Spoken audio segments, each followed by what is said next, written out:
La Zona Cero.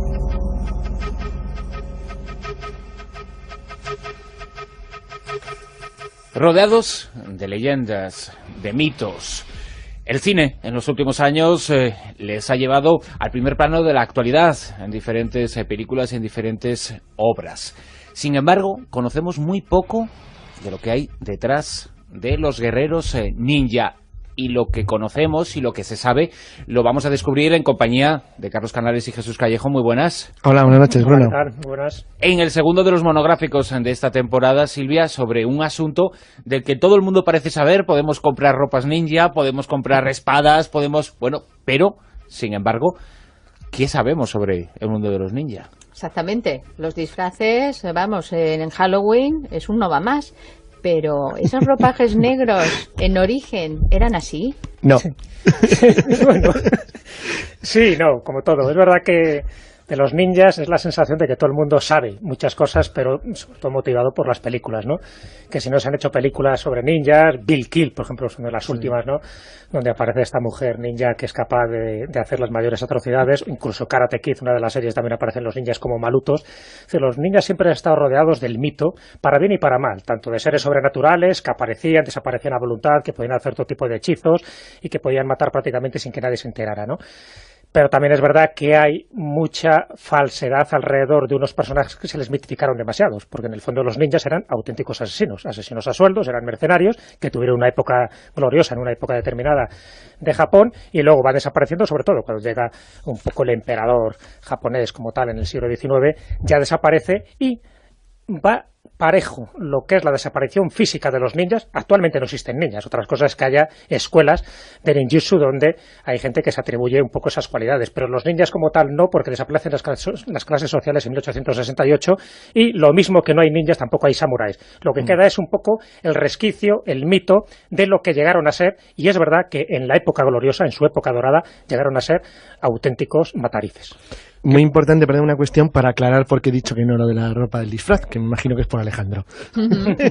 No, precisamente porque uno de los objetivos, bueno, ahora lo comentaremos, de la existencia y la razón de ser de los ninja era la ocultación, el espionaje, el estar disfrazado, pero no disfrazado de ninja, porque todo el mundo sabía que era un ninja, disfrazado de cualquier cosa. Eran básicamente asesinos profesionales y mercenarios. Entonces, una de las cuestiones del ninjutsu, no como arte marcial, sino como ideología o como forma de vida, prácticamente, consistía en eso, el espionaje, la ocultación, y luego una serie de cosas muy raras que derivaron de una historia medieval del siglo XII-XIII japonés, que los vinculaba incluso a la existencia de ciertos tipos de prácticas hechiceras o mágicas, que por supuesto nunca fueron reales, pero que agrandaron, aumentaron su mito hasta el extremo de convertirlos incluso en el propio Japón, no solamente en Occidente del siglo XX, en un auténtico mito, en alguien sobrenatural, capaz de hacer cosas imposibles, cuando en realidad básicamente lo que ha dicho Jesús muy bien eran eso, eran básicamente matarifes, asesinos a sueldo, gente que te envenenaba, te mataba una cuchilla por la espalda y punto.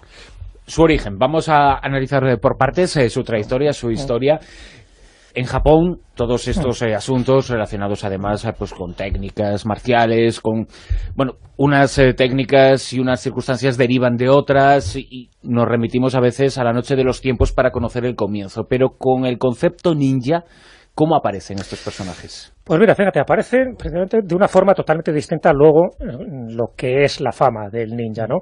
No nacen como soldados, no nacen como mercenarios, nacen como campesinos que quieren defender sus tierras. Estamos hablando de unas épocas turbulentas, en la época de Japón, en el siglo VI, que es cuando más o menos se atribuye el origen de los ninjas, aunque no se llamaban así. Realmente ninja es una palabra muy occidental, su nombre auténtico era shinobi, que era como realmente eran conocidos los ninjas. Entonces, surgen para eso, para defender su territorio, para defender un poco su terruño y a su familia de las distintas invasiones, de las distintas razas que había en aquella época en ese Japón. Y a partir de ahí es cuando se van consolidando como clanes, como familias, incluso con sus jerarquías, que son muy curiosas, ¿no? Porque tenían unas jerarquías muy establecidas y con un código de conducta, un código moral, un bushido. Siempre se ha dicho también que los ninjas no tenían ese código moral, que realmente mataban al que le diera más dinero y al mejor postor, pues hacían sus asesinatos. No es cierto, tenían ese código. Lo que pasa es que es cierto que también el ninja llegaba donde no llegaba un samurái. Un samurái tenía un código de conducta, un código de moral mucho más estricto. Por eso, por ejemplo, un ninja nunca podía usar una katana. La katana era un privilegio exclusivamente de los samuráis. Ellos tenían otro tipo de armas que ahora hablaremos, ¿no? Armas eficaces y otras armas totalmente ineficaces. Pero bueno, que servían para distraer, porque la mayoría de las armas que tenían los ninjas eran más bien de distracción, más que ofensivas, pero hay algunas eran letales. Así que a partir de ahí surgen en el siglo VI y el mayor imperio, o por lo menos el mayor reconocimiento y el mayor temor que tuvieron hacia un ataque ninja es en el periodo Sengoku, en la historia de Japón, y estamos hablando del siglo XV, donde ellos alcanzan pues sus mayores adiestramientos, las mayores habilidades y las mejores hazañas de asesinatos, porque prácticamente fueron conocidos por eso, por su arte de ocultación y por su arte de matar con el mayor sigilo posible, que de ahí viene un poco la palabra ninjitsu. Jesús acaba de apuntar una cosa muy importante. Ha dicho que, a diferencia de los códigos de conducta de los samuráis, los ninja podían hacer cosas que un samurái no hubiera podido hacer, pero no solamente porque no podía hacer por su código de honor, sino porque podía dañar a su señor, al daimyo que le contrataba o al que servía. Eso era importante porque es lo que le permitió en la época turbulenta, en las guerras civiles de los siglos XV y XVI, a los ninja el encontrar un espacio en la sociedad japonesa. Y es que, si por ejemplo, vamos a poner un ejemplo sencillo, si un samurái hacía labores de espionaje, que estaba fuera de su código de honor, y era descubierto, deshonraba completamente a su daimyo, a su señor. En tanto que eso no ocurría si tú contratabas a un ninja, es decir, alguien que era de un estrato social más bajo, que venía de un entorno diferente, lo cual hizo que fuera muy interesante en una época que era muy conveniente de una manera sucia, pero que no quedara claro, que no fuera un samurái o incluso un ronin, fíjate, incluso un samurái sin señor o sin dueño, es decir, que fuera muy interesante para, por ejemplo, cometer un crimen, un asesinato o matar a un jefe guerrero de un clan rival.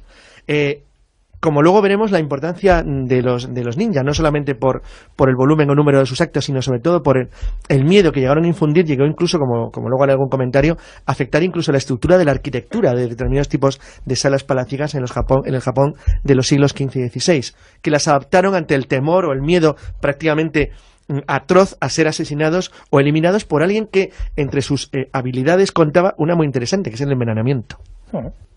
Pero eran entonces casi un poder dentro del poder.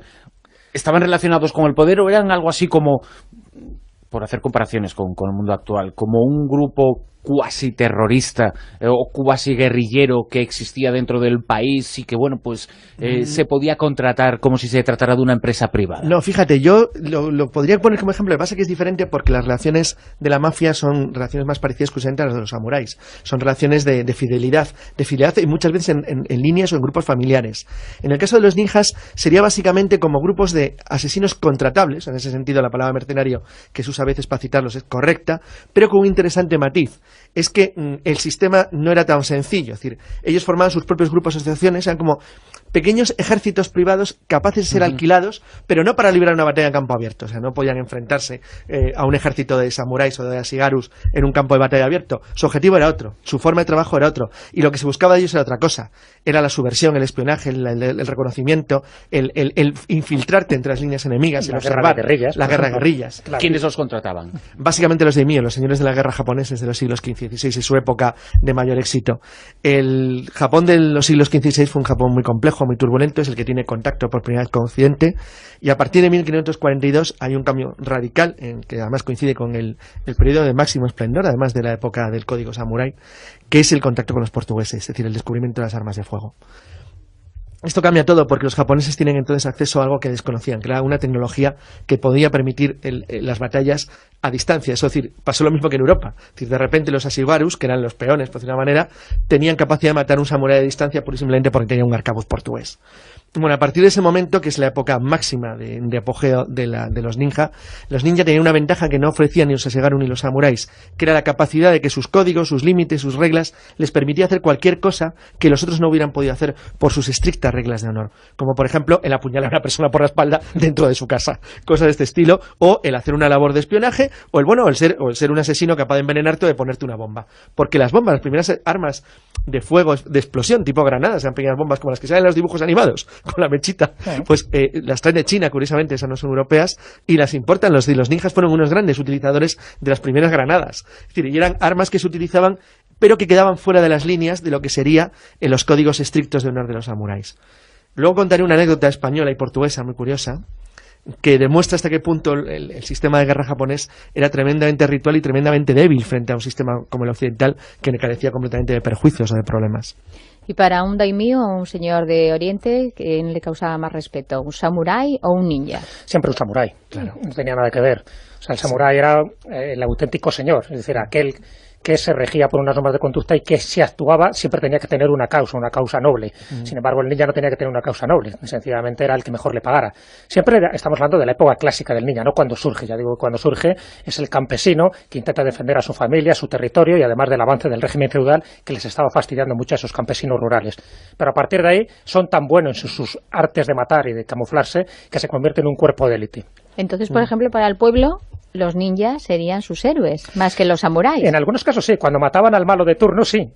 Por eso desaparecen muchos ya con el shogunato, es decir, ya con los shogunes, precisamente por la jerarquía que ellos tienen tan estricta, tan ritualista, el ninja ya no sirve. Es decir, ya no necesitan ese tipo de espías, ya no necesitan gente que asesine, que haga sabotajes. ¿Por qué? Porque lo mismo que lo podían hacer para un señor lo podían hacer para otro. Entonces intentan eliminar al ninja porque suele pasar en casi todos los traidores, es decir, te puede hacer un servicio para ti, pero también puede hacer un servicio para otro señor de la guerra que le pague más. Entonces los ninjas, a partir de ese momento, es decir, ya su declive surge a partir del siglo XVII y siglo XVIII, los ninjas empiezan a ser personas como verdaderos estorbos, porque saben mucho, saben matar. Es verdad que el camuflaje de negro lo utilizaban mucho, es decir, prácticamente se vestían de negro para hacer sus acciones nocturnas, porque eran menos vistos, solo dejaban al descubierto lo que eran los ojos y la nariz. Incluso los ojos y la nariz también se la recubrían con un cierto yin para que no hubiera ningún tipo de reflejo a la hora de cometer sus tropelías nocturnas.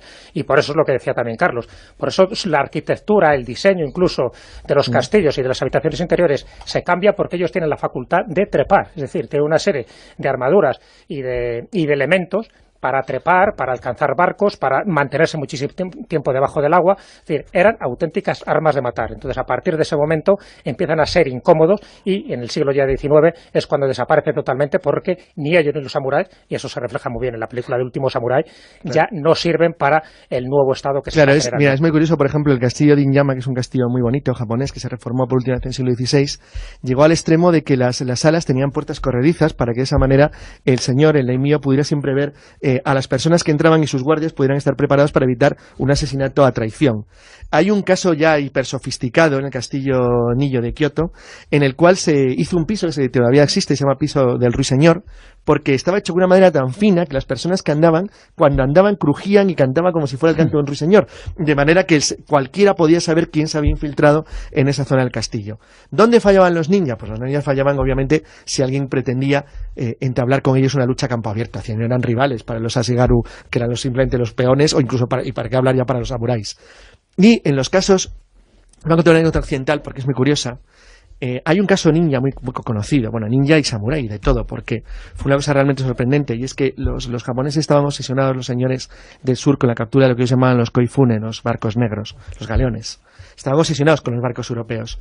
Y intentaron capturar un galeón portugués que había llegado al puerto de Hirado en 1565, en un ataque por sorpresa nocturno. Los portugueses eran solo 18, y los que les atacaron eran 200. Les pegaron tal paliza a los japoneses, que es decir, no se recuperaron jamás del efecto psicológico que era enfrentarse con alguien que tenía un sistema de combate muchísimo más adecuado a lo que los ingleses llaman close combat, o sea, combatir de cerca, que los japoneses. Las armas japonesas, ni siquiera de los samuráis, no eran rivales para las europeas del siglo XVI, para que hablar ya de las del siglo XIX, que eso es lo que tú contabas antes. Entonces, la limitación de los ninja, curiosamente, viene por un factor político, como ha dicho Jesús muy bien. Y es que cuando se acaban las guerras civiles japonesas a principios del siglo XVII y se establece de verdad un gobierno fuerte, donde hay un shogun ya serio que organiza la estructura feudal japonesa de una manera más profunda, los ninjas ya dejan de tener utilidad porque ya no hay enemigos contra los que usarlos. Entonces lo que podía ser un apoyo se convierte en un estorbo, porque te pueden matar a ti, y pueden ser incluso un factor de revuelta social. Y es por lo que progresivamente van siendo eliminados y acaban convirtiéndose, eso sí, en lo que ha llegado a la traducción actual, que es las escuelas de tipo de lucha, el ninjitsu, que bueno, ahora podríamos discutir quién se considera o no el último ninja que ha habido en la historia, pero sería ya parte del folclore más que de la historia. Vamos a hablar sobre esas armas. Has dado antes, Jesús, una serie de datos verdaderamente interesantes de lo que eran capaces de hacer gracias a lo que habían desarrollado, gracias a lo que usaban. Sí, la verdad que las armas era un elemento indispensable para un ninja, porque era su herramienta de trabajo. Entonces sí que tenían una serie de armas muy eficaces y distintas al samurái. Ya digo que el samurái sí utilizaba la katana y un ninja no podía utilizar una... Eran más cortas, usaban unos cuchillos más cortos. Sí, era lo que se llama el ninjato, que era una espada ninja, la famosa espada ninja, que era una hoja corta, recta, sin filo, era como una katana rota, ¿no? Más como asaltante que como guerrero, que es un poco lo que... Claro, o sea, se trataba, ¿no? Usaban además 1 o 2 como los Ashigarus. Sí. El objetivo era eso, el poder apuñalar de cerca, de corto, si no hubiera un combate. Un samurái, la katana la lleva a la cintura y sin embargo un ninja, el ninjato lo lleva a la espalda. El mango es, por ejemplo, mucho más ancho que el de la katana. Otro tipo de armas, bueno, el más conocido, el que se ha popularizado por las películas, ¿no? Incluso por las tortugas ninja, pues es el shuriken, la famosa arma no arrojadiza, estas hojas de acero con puntas afiladas, que es un arma también muy distractiva más que ofensiva y que es de las menos mortíferas, ¿no?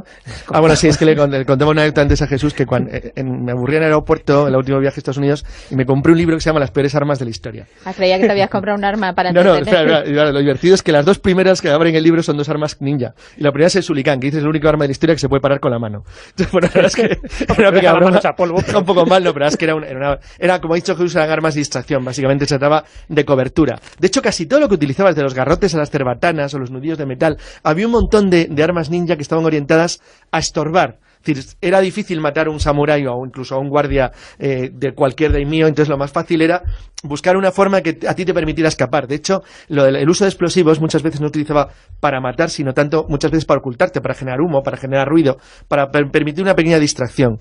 De todas maneras, es cierto, es las bombas de humo que se llamaban Endam, o los abrojos, los tsubichi, que eran como los que se utilizaban en la época romana, que es una especie de punto con 3 puntas que siempre se sostiene de pie.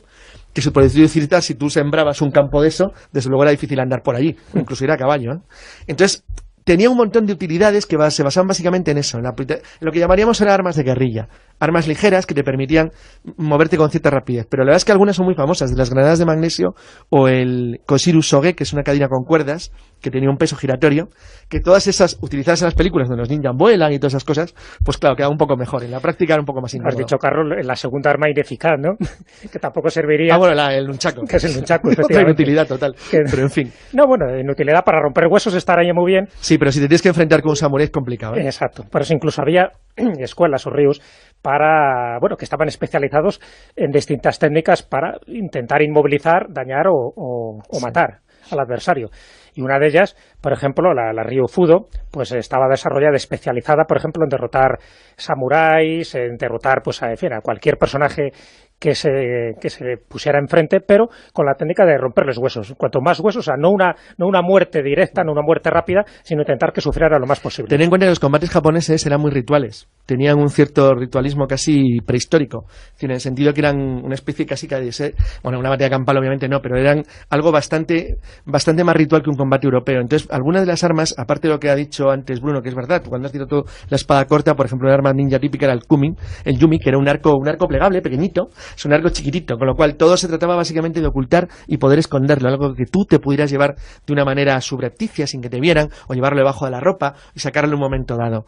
Pero lo que sí que es verdad es que la influencia de las armas ninja fue sobre todo en la imaginación. O sea, de hecho, los grandes crímenes que se conocen cometidos por ninja rara vez fueron utilizando sus armas pseudomágicas. Bueno, en la práctica es que le pega una cuchillada que tenía al lado a 1 centímetro de distancia, ¿no? O sea, era así de simple. Sin embargo, claro, el hecho de que te hablaran de gente que tiene, pues no sé, armas con púas, cerbatanas con dardos venenosos, nudillos de metal, cadenas o cuerdas con un peso giratorio, granadas de magnesio, bombas de humo, pues todo eso queda muy bonito. Dices, jo, qué panoplia. Luego la mitad no servían para nada. Pero la verdad es que quedaba bien y asustaba mucho.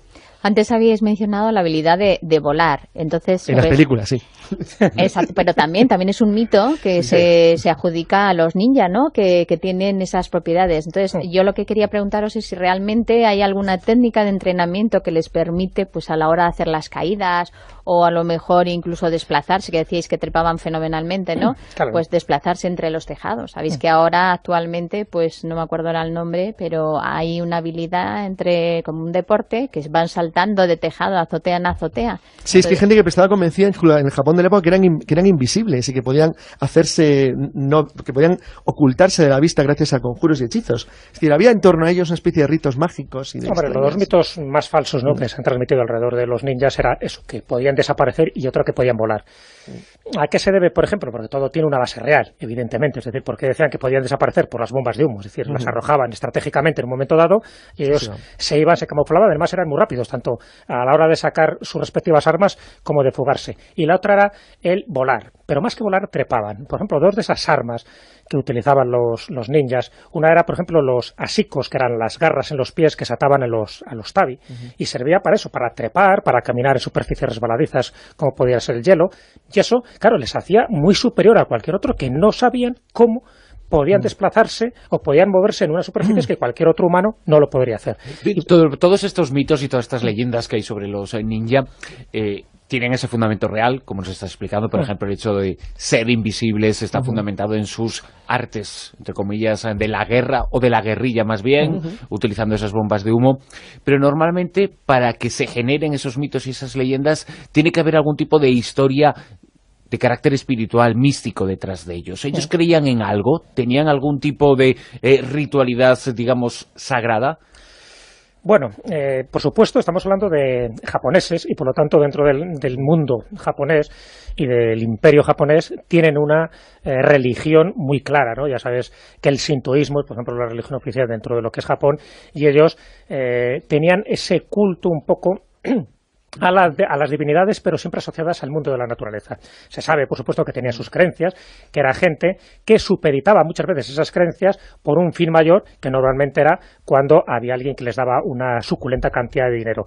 Pero, por supuesto, eran gente religiosos. Lo que pasa es que no eran tan ritualistas como los samuráis. Es decir, ellos sí que tenían una serie de jerarquías, de clases sociales, de clanes, que se tenían que regir de una forma totalmente estricta. De hecho, revelar cualquier secreto ninja suponía la pena de muerte. Es decir, sus secretos, sus conocimientos bélicos, estaban dentro de esa cosmovisión mística que ellos tenían, de que no podían revelarlo a nadie más, porque era como dar a conocer su talón de Aquiles.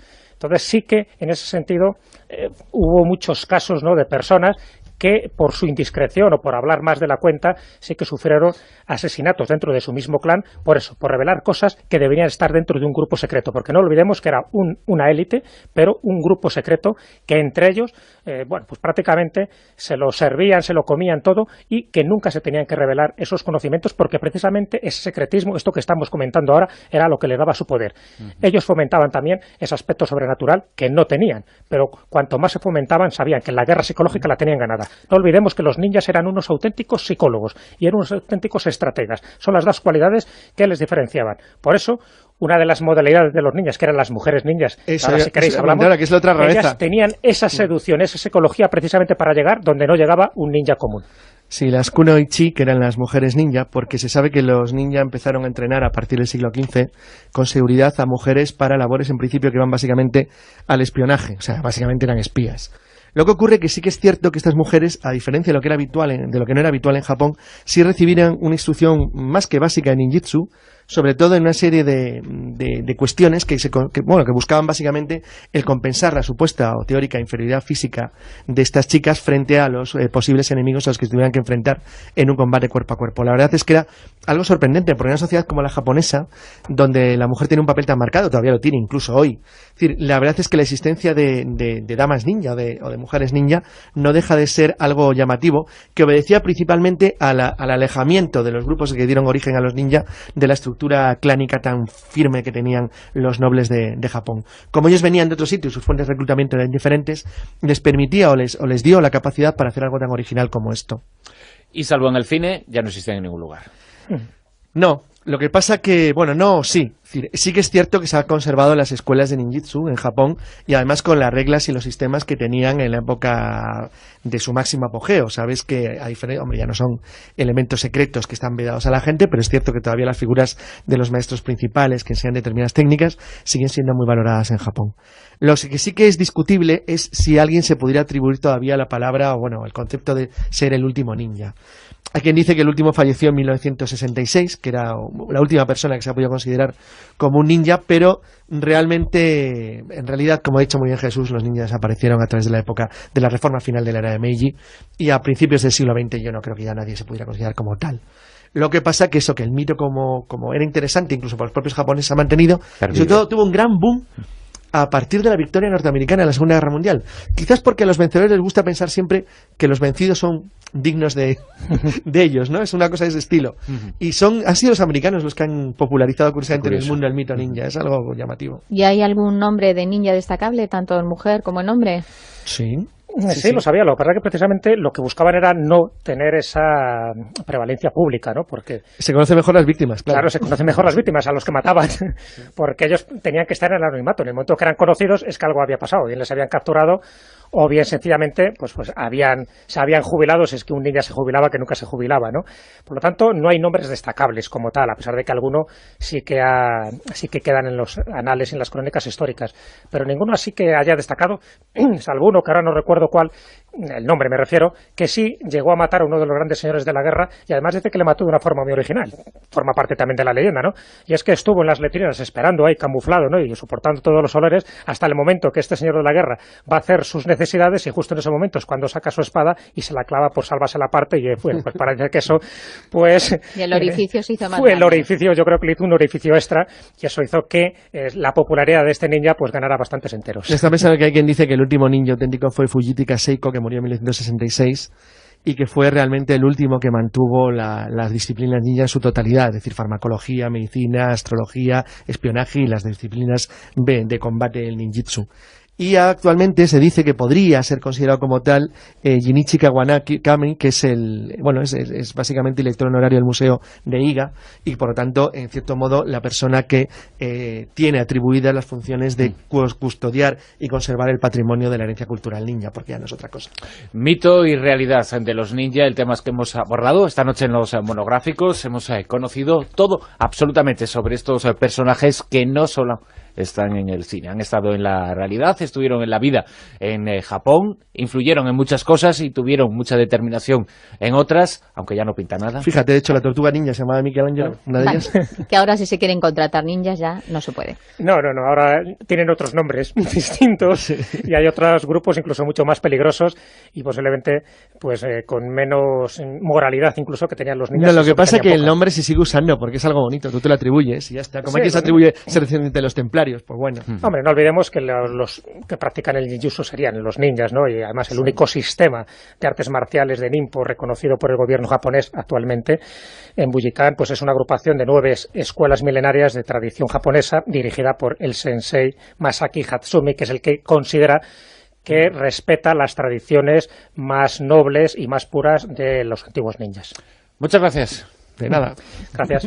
Relacionados además pues con técnicas marciales, con unas técnicas y unas circunstancias derivan de otras y nos remitimos a veces a la noche de los tiempos para conocer el comienzo, pero con el concepto ninja, ¿cómo aparecen estos personajes? Pues mira, fíjate, aparecen precisamente de una forma totalmente distinta luego lo que es la fama del ninja, ¿no? No nacen como soldados, no nacen como mercenarios, nacen como campesinos que quieren defender sus tierras. Estamos hablando de unas épocas turbulentas, en la época de Japón, en el siglo VI, que es cuando más o menos se atribuye el origen de los ninjas, aunque no se llamaban así. Realmente ninja es una palabra muy occidental, su nombre auténtico era shinobi, que era como realmente eran conocidos los ninjas. Entonces, surgen para eso, para defender su territorio, para defender un poco su terruño y a su familia de las distintas invasiones, de las distintas razzias que había en aquella época en ese Japón. Y a partir de ahí es cuando la determinada de Japón y luego va desapareciendo, sobre todo cuando llega un poco el emperador japonés como tal en el siglo XIX, ya desaparece y va parejo lo que es la desaparición física de los ninjas. Actualmente no existen ninjas, otras cosas es que haya escuelas de ninjutsu donde hay gente que se atribuye un poco esas cualidades, pero los ninjas como tal no, porque desaparecen las clases sociales en 1868 y lo mismo que no hay ninjas tampoco hay samuráis. Lo que queda es un poco el resquicio, el mito de lo que llegaron a ser, y es verdad que en la época gloriosa, en su época dorada, llegaron a ser auténticos matarifes. Muy importante, perdón, una cuestión para aclarar por qué he dicho que no lo de la ropa del disfraz, que me imagino que es por Alejandro. No, precisamente porque uno de los objetivos, bueno, lo comentaremos, de la existencia y la razón de ser de los ninja era la ocultación, el espionaje, el estar disfrazado, pero no disfrazado. Entonces, vamos, en Halloween es un no va más, pero esos ropajes negros en origen eran así. No. Bueno, sí, no, como todo. Es verdad que de los ninjas es la sensación de que todo el mundo sabe muchas cosas, pero sobre todo motivado por las películas, ¿no? Que si no se han hecho películas sobre ninjas, Bill Kill, por ejemplo, es una de las últimas, ¿no? Donde aparece esta mujer ninja que es capaz de hacer las mayores atrocidades, incluso Karate Kid, una de las series, también aparecen los ninjas como malutos. Es decir, los ninjas siempre han estado rodeados del mito, para bien y para mal, tanto de seres sobrenaturales que aparecían, desaparecían a voluntad, que podían hacer todo tipo de hechizos y que podían matar prácticamente sin que nadie se enterara, ¿no? Pero también es verdad que hay mucha falsedad alrededor de unos personajes que se les mitificaron demasiados, porque en el fondo los ninjas eran auténticos asesinos, asesinos a sueldos, eran mercenarios, que tuvieron una época gloriosa, en una época... La Zona Cero.